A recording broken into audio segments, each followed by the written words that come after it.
क्या हुआ जब एक गाय को लेकर एक साधु आया राम मंदिर, और फिर जो चमत्कार हुआ उसे सुनने देखने के बाद सभी के रोंगटे खड़े हो गए। जब अयोध्या में एक दिव्य साधु एक चमत्कारी गाय को लेकर आए थे, उस गाय को देखकर कुछ तो उस गाय को कामधेनु गाय तक बोलने लगे। लेकिन दोस्तों, आगे बढ़ने से पहले इस वीडियो को एक लाइक करके कमेंट बॉक्स में सच्चे दिल से जय श्री राम अवश्य लिखें। दोस्तों, आज भारत का हर देशवासी राम लल्ला को देखकर खुशी से झूम रहे हैं। ऐसा हो भी क्यों ना, पूरे 500 साल के बाद राम लल्ला अयोध्या में विराजित हुए हैं। अयोध्या के भव्य मंदिर में भगवान राम विराजमान हो गए। रामलला की मनोहर प्रतिमा से नजरें हटाए नहीं हटती। रामलला की खूबसूरती के पीछे उनका अलौकिक श्रृंगार भी है। भगवान के परिधान से लेकर ज्वेलरी में बहुमूल्य हीरे, मोती, मणिक, सोना आदि लगा है, जो उन्हें अलौकिक बनाता है। रामलला के मुकुट में एक ऐसा बहुमूल्य रत्न भी जड़ा है जो भारत से करीब 7000 किलोमीटर दूर पाया जाता है। बेशकीमती है और अपनी चमक के लिए मशहूर है।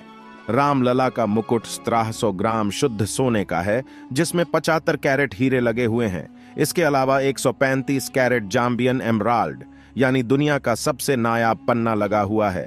अयोध्या में विराजे रामलला के तमाम गहनों में विजयमाला भी खास है, जो 2 किलो शुद्ध सोने की बनी है। हिंदू पौराणिक कथाओं के 5 सबसे पवित्र फूलों को गहनों के रूप में पिरोकर भगवान को पहनाया गया है, जिसमें कमल, कुंज, पारिजात, चंपा और तुलसी शामिल हैं।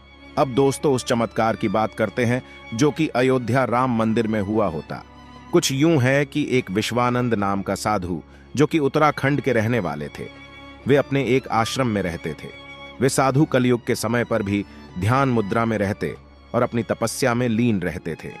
अपने आश्रम में वे कुछ गाय भी पालते थे। आपको पता ही होगा कि हमारे हिंदू धर्म में गाय माता को सबसे पूजनीय माना जाता है। वे साधु महाराज की एक गाय थी, जिसका नाम उन्होंने कामधेनु रख रखा था। दरअसल वे उनकी सबसे प्राय गाय थी और दिव्य गाय कामधेनु के नाम पर उन्होंने इस गाय का नाम भी कामधेनु रखा था। जब अयोध्या में 22 जनवरी के दिन रामलल्ला की प्राण प्रतिष्ठा अयोध्या में की गई, तो पूरे भारत में इसकी खबर चर्चा में थी। उन साधु महाराज को भी अयोध्या जाने का विचार आया और उन्होंने सोचा कि साक्षात जब प्रभु आए हैं तो उनके दर्शन तो करने ही चाहिए। ऐसा सोचकर वे महाराज 26 जनवरी को रामलला के दरबार आने का मन बनाई है। लेकिन अयोध्या जाने से एक रात पहले उन साधु महाराज को एक सपना आता है। उनके सपने में प्रभु श्री राम बाल रूप में आते हैं और कहते हैं, बाबा, जब आप कल अयोध्या आओ तो साथ में अपनी कामधेनु गाय को भी लेकर आना। ऐसा सुनकर वे साधु बोले, हैं जरूर प्रभु। फिर जब सुबह साधु महाराज की आंखें खुलती हैं तो वे उस स्वप्न को याद करते हैं और अपनी कामधेनु गाय के साथ अयोध्या के लिए निकल पड़ते हैं। फिर शाम तक वे साधु अपनी गाय को लेकर अयोध्या तक पहुंच जाते हैं। वहां पहुंचकर वे साधु महाराज बिल्कुल सतयुग जैसी भावना महसूस करते हैं और देखते हैं कि रामलल्ला की ऊर्जा समस्त इलाके में है। एक नया जोश अयोध्या नगरी में था। फिर साधु अपनी गाय को वहीं पास में एक खूंटे से बांधकर और थोड़ा दूध रामलल्ला को अर्पित करने के लिए लेकर लाइन में लग जाते हैं। वह गाय बिल्कुल शांत होकर लगातार रामलल्ला के मंदिर को देख रही थी। जब महाराज जी प्रभु के दर्शन करने के लिए भीड़ में शामिल थे, तभी एक ऐसा चमत्कार हुआ कि सभी देखते ही रह गए। हुआ कुछ ऐसा कि उस दिव्य गाय की बंधी रस्सी अपने आप से खुल गई और वो गई, भागी भी नहीं, वहां से हिली और मंदिर के चारों तरफ चक्कर लगाने लगी। ये देख सभी लोग हैरान रह गए। जब वे साधु प्रभु के दर्शन करने लगे तो वे उनके चरणों में गिर गए और बोले, अरे प्रभु, आपके कहने पर मैं कामधेनु को लाया हूं, और लीजिए आपके लिए यह दुग्ध जैसा कि आपने मुझे संकेत दिया था।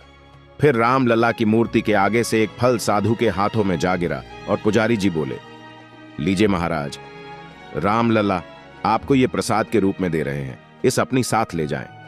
फिर वो महाराज बाहर आते हैं तो वे पाते हैं कि गाय अपनी जगह पर नहीं है। इधर उधर देखने पर जब गाय मंदिर की परिक्रमा करके आती है तो महाराज मुस्कुराते हैं और कामधेनु के पास आकर उसे वो फल देते हैं। सभी लोग इस दृश्य को देखकर कामधेनु के दर्शन करने लगते हैं और उसे एक दिव्य गाय के कर उसे भी प्रसाद खिलाते हैं। उसके बाद साधु महाराज रामलला को दोबारा से प्रणाम करते हैं और अपने आश्रम की तरफ चल देते हैं। इस प्रकार एक चमत्कारिक गाय अपना चमत्कार अयोध्या मंदिर में दिखाती है।